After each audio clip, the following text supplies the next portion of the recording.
आने वाले UPSC EPFO exams में जो कि ईपीएफओ ईओ एओ और एपीएफसी का सेम डे पे कंडक्ट कराया जाएगा, उसमें इकोनॉमिक्स पूरा नहीं पढ़ना है। उसके कुछ कॉन्सेप्ट्स हैं, कुछ सेगमेंट्स हैं जो मैंने वीडियोज़ में अपने स्ट्रैटेजी वीडियो में बता रखा है 20 डेज़ और 10 डेज़ दोनों में। और उसके अलावा कुछ छोटे छोटे कॉन्सेप्ट मैं कवर कर रहा हूँ, इसको आप देख लो और ये बहुत ही ज़्यादा यूज़फुल होंगे। तो ये आज का जो कॉन्सेप्ट मैंने लिया है, अभी आप देख रहे होंगे महंगाई, इन्फ्लेशन, बहुत ज़्यादा परेशान है आम आदमी।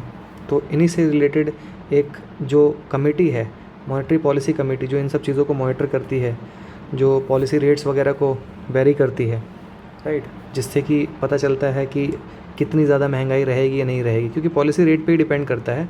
पॉलिसी रेट अगर मान लो कि बढ़ा दी जाती है तो मार्केट में कैश का फ्लो कम हो जाता है, उसकी वजह से क्या होती है, महंगाई पे थोड़ा कंट्रोल या नियंत्रण आ जाता है। तो आज हम देखेंगे कि मॉनेटरी पॉलिसी कमेटी की क्या क्या विशेषताएं हैं, इसको कैसे बनाया जाता है और इसके क्या क्या काम होते हैं। तो शुरू करते हुए हम ये देखते हैं कि मॉनेटरी पॉलिसी कमेटी में सबसे पहले तो आप ये ध्यान रखना कि इसमें 6 मेंबर्स होते हैं टोटल। मॉनेटरी पॉलिसी कमेटी के 6 मेंबर्स होते हैं।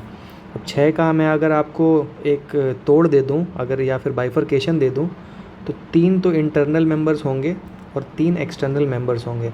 इंटरनल मेंबर्स में एक तो खुद गवर्नर होंगे, एक डेप्यूटी गवर्नर और एक मेंबर जो कि इलेक्ट होते हैं, वो बताऊंगा मैं कैसे।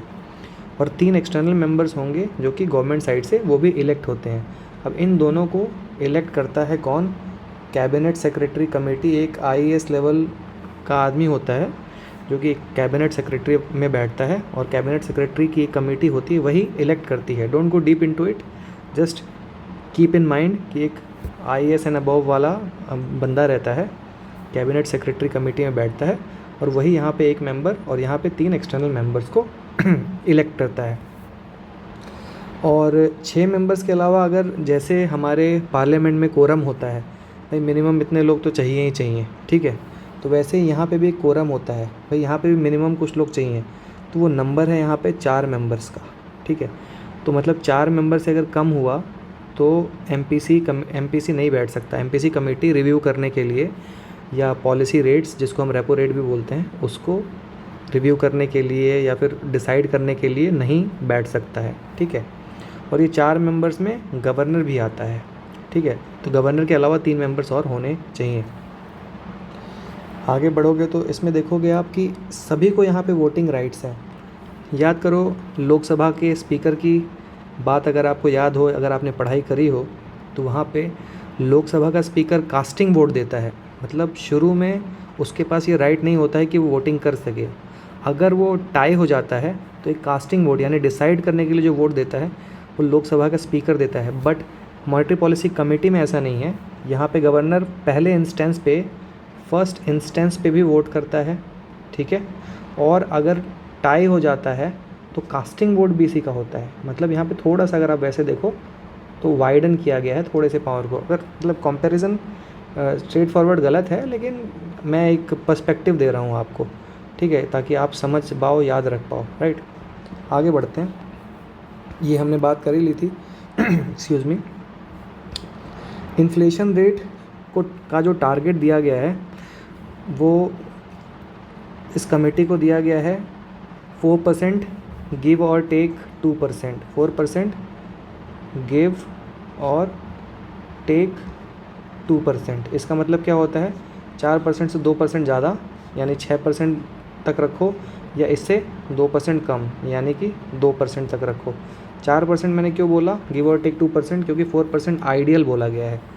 तो 4% अगर रख पाती है ये कमेटी तो दैट इज़ आइडियल। बट हाँ, अगर इसको 2% से 6% के ब्रैकेट में भी रख लेती है, दैट इज़ प्रेटी गुड, ठीक है। तो यहाँ पे हमने ये मॉनेटरी पॉलिसी कमेटी की बात करी।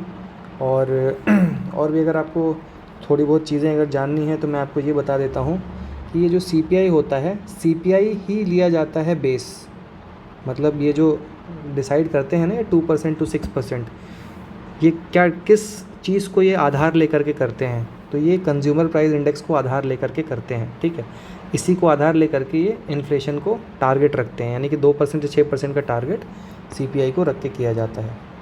अगर 2% से अब कब बोला जाएगा कि ये जो कमेटी है ये जो कमेटी ऊपर में अपॉइंट की गई है MPC कमेटी, ये कब फेल हो गई, मतलब when can we say that this committee has failed to keep the policy or to keep the inflation rate in check or within the permissible limits।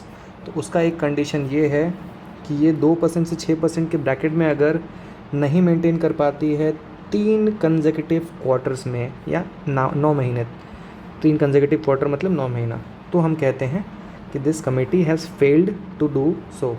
अब अगर ऐसा होता है तो वगैरह जवाब मांगा जाता है, पूछा जाता है, and don't need to go into the intricate details of it. So I would like to sum up here. Thank you, see you in the next video.